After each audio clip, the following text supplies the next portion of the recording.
ನೋಡಿ, ಬೀದರ್ ಅಂದರೆ ಈಶಾನ್ಯ ಭಾಗ ಕರ್ನಾಟಕದ್ದು. ಕರ್ನಾಟಕ ಈಶಾನ್ಯ ಭಾಗ ಅಂದರೆ ಒಳ್ಳೆಯ ಒಂದು ವಾಸ್ತು ಪ್ರಕಾರ ಬೀದರ್ ಒಂದು ಶುಭ ಸಂಕೇತ. ನಾವು ವಕಫ್ ಹೋರಾಟ ಪ್ರಾರಂಭ ಮಾಡಿದ್ದು ಬೀದರ್ನಿಂದಲೇ. ಅವತ್ತು ನರಸಿಂಹದೇವರ ಒಂದು ಪೂಜೆ ಪುನಸ್ಕಾರ ಮಾಡಿ ಪ್ರಾರಂಭ ಮಾಡಿದ್ದೀವಿ. ವಕಫ್ ಕಾನೂನು ಇವತ್ತು ದೇಶನಾಗ ಬದಲಾವಣೆ ಆಗಲಿಕ್ಕೆ ನಮ್ಮ ಹೋರಾಟನೇ ಕಾರಣ. ಕರ್ನಾಟಕದಲ್ಲಿ ನಾವೇನು ಹೋರಾಟ ಮಾಡ್ತೀವಿ ಅದರ ಪರಿಣಾಮವಾಗಿ ನಮ್ಮ ಪ್ರಧಾನಮಂತ್ರಿ ನರೇಂದ್ರ ಮೋದಿಯವರು, ಅಮಿತ್ ಶಾ ಅವರು ಈ ವಕಫ್ ಕಾನೂನನ್ನು ತಿದ್ದುಪಡಿ ಮಾಡುವಂಥದ್ದು ಆಯಿತು. ವಕಫ್ ಎಷ್ಟು ಕರೆದು ಎಲ್ಲರೂ ಆ ಬಸವಣ್ಣನ ಅನುಭವ ಮಂಟಪನೇ ಇವತ್ತು ಅಲ್ಲಿ ಒಂದು ದರ್ಗಾ ಕಟ್ಟಾರ. ಆದರೆ ಅದ್ರ ಬಗ್ಗೆ ಕೆಲವೊಂದು ಬಸವ ಪ್ರೇಮಿಗಳು ಮಾತಾಡೋದೇ ಇಲ್ಲ.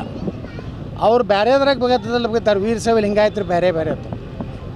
ಎಲ್ಲರೂ ಈಗ ಇಡೀ ಹಿಂದೂ ಸಮಾಜ ಒಂದಾಗಬೇಕಾಗಿದೆ. ಕಾಶ್ಮೀರದಲ್ಲಿ ಗುಂಡು ಹಾಕಿದಾರಲ್ಲ ಭಯೋತ್ಪಾದಕರು, ಏನು ಕೇಳಿ ಗುಂಡು ಹಾಕಿದ್ರು, ಯಾವ ಜಾತಿ ಅಂತ ಕೇಳಿದ್ರು. ನಿನಗದೇನೋ ಅವ್ರು ಕಲ್ಮ ಓದ್ಲಾಕ್ಕೆ ಬರ್ತೈತೆ ಅನ್ನೋದು ಕೇಳಿದ್ರು. ಅಂದಾಗ ನಾವು ಎಲ್ಲ ಈ ಲಿಂಗಾಯತರು ವೀರ ಶೈವರು ಇದ್ರಾಗ ಜಗಳಾಡ್ಕೊತ ಹೋದ್ರೆ ನಾಳೆ ನೀವು ವೀರ ಶೈವರದಿರೋ ಲಿಂಗಾಯತರದಿರೋ ಕೇಳೋದಿಲ್ಲ.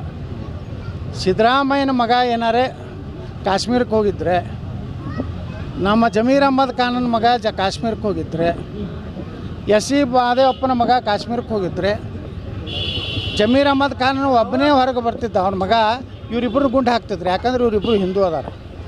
ಈ ಮುಖ್ಯಮಂತ್ರಿಗೆ ಮಾನ ಮರ್ಯಾದೆ ಇಲ್ಲ. ಪಾಕಿಸ್ತಾನ ಪರವಾಗಿ ಪಾಕಿಸ್ತಾನ ಏಜೆಂಟಾಗಿ ಇವತ್ತು ಮಾತಾಡ್ಯಾರ. ಯುದ್ಧ ಬೇಕಾಗಿಲ್ಲ ಅಂತ ಹೇಳೋ ಯಾರು? ಈ ಕರ್ನಾಟಕದ ಮುಖ್ಯಮಂತ್ರಿ ಏನಲ್ಲ, ಪಾಕಿಸ್ತಾನ ಒಂದು ಭಾಗದ ಮುಖ್ಯಮಂತ್ರಿ.